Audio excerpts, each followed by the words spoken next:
ज्येष्ठ मास की पूर्णिमा है इस बार 29 जून 2026 को।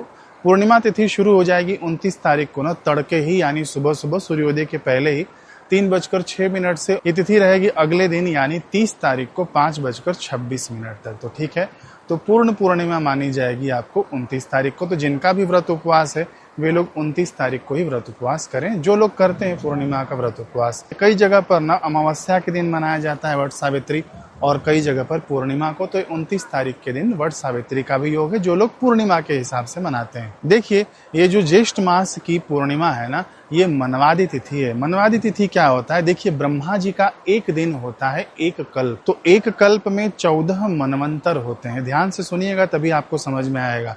14 मनवंतर होते हैं। जैसे कि हमारे एक दिन में 24 घंटे होते हैं, ऐसे ही ब्रह्मा जी के एक दिन में 14 मनवंतर होते हैं। पूरे वर्ष भर में 14 मनवादी तिथियां आती हैं। तो जब मनवंतर की शुरुआत होती है उस तिथि को कहा जाता है मनवादी तिथि।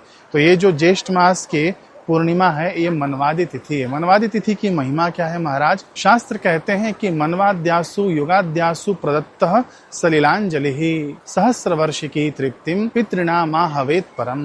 इसका अर्थ है कि मनवादी और युगादि तिथियों पर, ये मनवादी तिथि है 29 जून 2026 को, मनवादी तिथियों पर पितरों के निमित्त दिया गया केवल एक जल की अंजलि भी यानी तर्पण भी उन्हें परम तृप्ति प्रदान कर देती है, हजारों वर्षों तक उनको संतोष प्रदान कर देती है। ठीक है ना?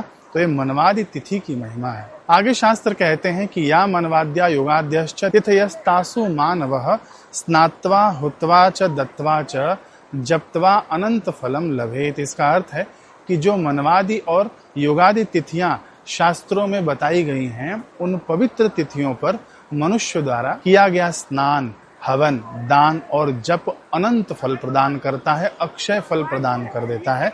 ये ना मनवादी तिथि की महिमा। ये 29 तारीख की मैं आपको बात बता रहा हूँ, ये इतना बड़ा योग है। जैसे अक्षय तृतीया आता है ना, हम लोग कितने धूमधाम से उसके अंदर सत्कर्मों में लग जाते हैं, वैसे ही ये ज्येष्ठ मास की पूर्णिमा है मनवादी तिथि। लेकिन ये शास्त्र में ही लिखा गया है, मैं वही बता रहा हूँ। ये सब गुप्त चीजें हैं जो आज तक समाज में अच्छे से उजागर नहीं हुए हैं, लेकिन जानकार लोग इन बातों को जानते हैं। फिर आगे शास्त्र कहते हैं कि मनवंतरादयश्चैते दत्तस्याक्षय कारकः। इसका अर्थ है कि ये मनवादी तिथियां दिए गए दान को ना अक्षय बना देती हैं। अक्षय क्या होता है? मैं बार बार आपको बताता हूँ। अक्षय वह है कि जिसका कभी क्षय नहीं हो। ऐसा पुण्य आपको मिलता है कि उसका पुण्य कभी भी नाश नहीं होता है। ठीक है ना? भले ही आप कितने भी बड़े पापी से पापी व्यक्ति हो, लेकिन इन तिथियों पर यदि आप थोड़ा सा भी पुण्य कर लेते हैं तो अटल पुण्य हो जाता है, अमर पुण्य हो जाता है। इसको अक्षय पुण्य कहा जाता है। तो इस तिथि पर आप जो भी स्नान करेंगे, गंगा में स्नान करिए, यमुना में स्नान करिए, नर्मदा जी में स्नान करिए, अथवा तो आप घर पर ही हर हर गंगे कहते हुए स्नान कर लीजिए। ये स्नान हो गया। दान आपको करना चाहिए। दान किस चीज़ का करना चाहिए आगे मैं बताऊंगा आपको। फिर दान का भी अक्षय पुण्य हो जाता है, अनंत पुण्य हो जाता है। ठीक है ना? तो इस तिथि का भरपूर लाभ लेना चाहिए। बाकी शास्त्र कह रहे हैं कि कृतम श्राद्धम विधानेन मनवादिषु युगादिषु यायनानि द्विसहस्रम पितृणाम तृप्तिदम भवेत। इसका अर्थ है कि इस दिन आप यदि श्राद्ध करते हैं, तर्पण करते हैं अपने पितरों के लिए। तर्पण क्या होता है पता है ना? तर्पण की वीडियो अपने चैनल पर पड़ी हुई है। तो इससे क्या होता है कि पितृ न 2000 वर्षों तक तृप्त हो जाते हैं। जी हाँ, तर्पण कैसे करना है मैं आपको शॉर्ट तर्पण बता देता हूँ। देखिए, एक लोटे में आप जल लेना, उसके अंदर काला तिल डाल देना, कुशा मिल जाए तो कुशा डाल देना, सामने रखकर गीता जी के 7वें अध्याय का पाठ करना और दक्षिण दिशा की ओर मुख करके यह जल अर्पित कर देना। तो इस दिन भूलना नहीं।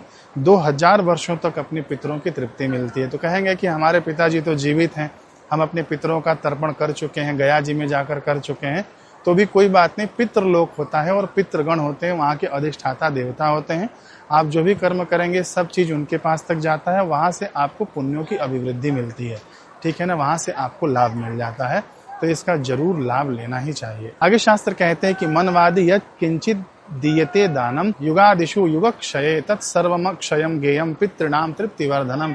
इसका भी यही अर्थ होता है जो मैंने आपको पहले के श्लोकों में बताया है कि युगादि तिथि अथवा तो मनवादी तिथि, इन तिथियों पर जो कुछ भी दान दिया जाता है वह सब अक्षय हो जाता है। देखिए, शास्त्रों में कई जगह पर अक्षय का इसके अंदर वर्णन मिला है। तो इस तिथि को आप लोग खोना नहीं। साथ ही जो इसके अंदर पितरों के लिए हम लोग कार्य करते हैं, उनकी तृप्ति बढ़ाने वाला शास्त्रों में कहा गया है। फिर स्मृति ग्रंथों में उल्लेख मिलता है कि उपरागे युगादो च तथा मनवादि पर्वशु प्रदत्तम हव्य कव्यम च तदनंत फलम स्मृतम। इसके अंदर आप जो भी सत्कर्म करेंगे, जो भी आप क्रियाकलाप करेंगे, सब अनंत हो जाएगा आपका। ठीक है, तो इसका आप लोग जरूर लाभ लेना। ये युगादि तिथि के ही समान है, जैसे अक्षय तृतीया है ना, वैसे ही यह तिथि भी आपको मानी गई है। यहाँ पर हव्य कव्य की बात हो रही है इस श्लोक में। हव्य यानी हवन, हवन के माध्यम से यदि आप देवताओं को तृप्त करते हैं तो वह भी आपका पुण्य अनंत होता है। और कव्य यानी पितरों को यदि आप तृप्त करते हैं तो भी वह अनंत हो जाता है। तो इस दिन आपको दान क्या करना है, ध्यान से सुनिएगा। दान में ना सबसे पहले पितरों के लिए तो आपको दान करना ही है, लेकिन उसके पहले सुबह सूर्य भगवान को अर्घ देना, तुलसी मैया को जल प्रदान कर देना। फिर पितरों के निमित्त ना पंच बलि दी जाती है। पंच बलि यानी दान करना होता है 5 लोगों को, जैसे कि कुत्ता हो गया, कुत्ते को रोटी खिलाना, फिर कौवे को भी कुछ डाल देना, गाय को देना होता है, चींटियों को देना होता है, सदाचारी ब्राह्मण को, जरूरतमंदों को पितरों के निमित्त आप दे सकते हैं। मछलियों को भी हम लोग दाना डाल सकते हैं। फिर उसके बाद उल्लेख आता है शास्त्रों में कि ज्येष्ठ पौर्णमास्याम तिल दानाश्वमेध फलम। इसका अर्थ है कि यदि ज्येष्ठ मास की पूर्णिमा तिथि को हम लोग तिल दान करते हैं तो अश्वमेध यज्ञ का पुण्य हमको मिलता है। अश्वमेध यज्ञ क्या होता है, आप लोगों ने टीवी सीरियलों में देखा होगा अथवा तो पढ़ा होगा। खूब इसके अंदर ना मेहनत लगती है। भगवान राम जी ने किया, पांडवों ने किया अश्वमेध यज्ञ। इसका पुण्य फल आपको ऐसे ही मिल जाता है केवल इस दिन, पूर्णिमा के दिन तिल दान करने से। तो तिल किस प्रकार दान करें, मैंने आपको बताया कि आप जब भी मछलियों को कुछ दाना डालें तो उसके अंदर तिल मिला देना है ना। चाहे किसी को भी हम लोग कुछ भी दान कर रहे हैं तो उसके अंदर तिल मिला कर दे देना, अथवा तो तिल का लड्डू अलग से भी हम लोग प्रदान कर सकते हैं। बाकी आगे वर्णन आता है कि इस पूर्णिमा के दिन जैसे हम लोगों ने निर्जला एकादशी पर दान किया है, द्वादशी पर दान किया है घड़े का, इस दिन भी ऐसे ही घड़े के जल का दान करना चाहिए। छाता और जूता दान करना चाहिए।